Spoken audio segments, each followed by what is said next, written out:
5 seconds. The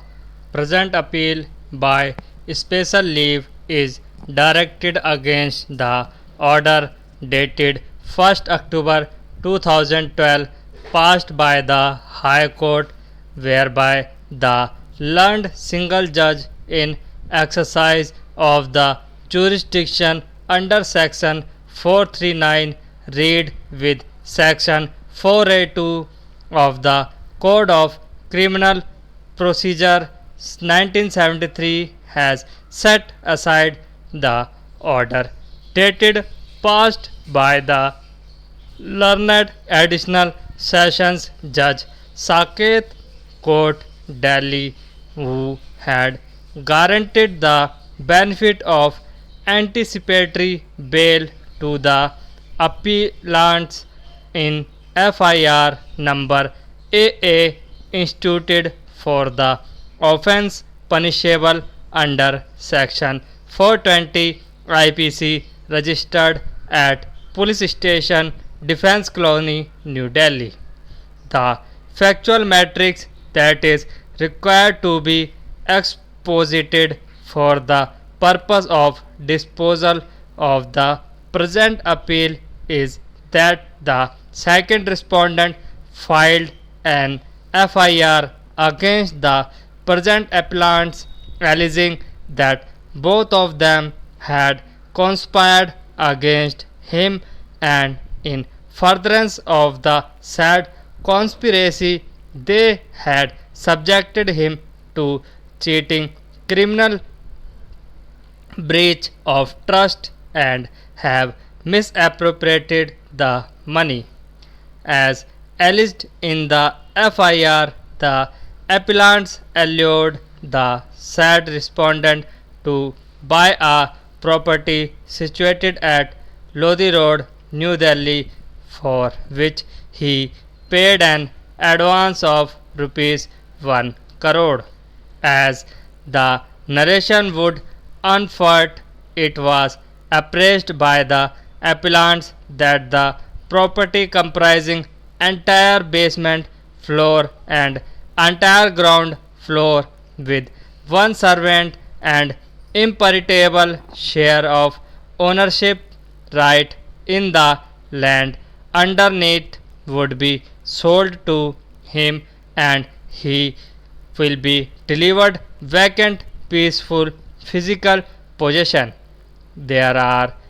series of other allegations which would show that on the basis of oral agreement certain amount was paid, and on 30th April 2013 an agreement to sell was duly executed between the parties.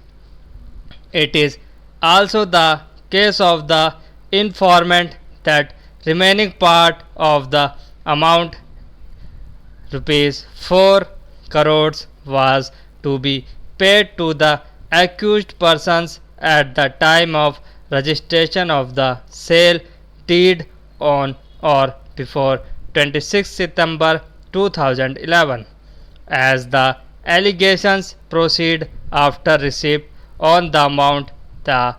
appellant disputed the amount and delayed the execution of the sale deed.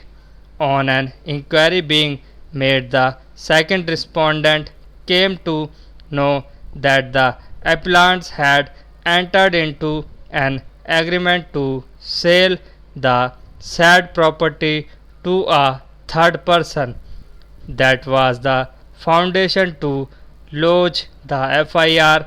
After the lodgment of the FIR, the appellants move an application under section 438 crore PC for grant of anticipatory bail. The appeal was dismissed by the learned additional sessions judge Southeast Saket Courts, New Delhi, wide order dated 25th March 2012. Thereafter, the appellants, after expiry of 3 weeks, filed second application under section 438 CRPC, which came to be considered by the learned additional session judge to Southeast New Delhi, who allowed the same by the impugned order dated 10th March 2012. The aforesaid order was assailed before the High Court on two grounds. First, the accused person had misrepresented the facts and that there was no change in the circumstances, and second, the application for grants on anticipatory bail could not have been entertained by the learned additional sessions judge. 4. For the first application was rejected by the learned additional sessions judge 6 Southeast Saket.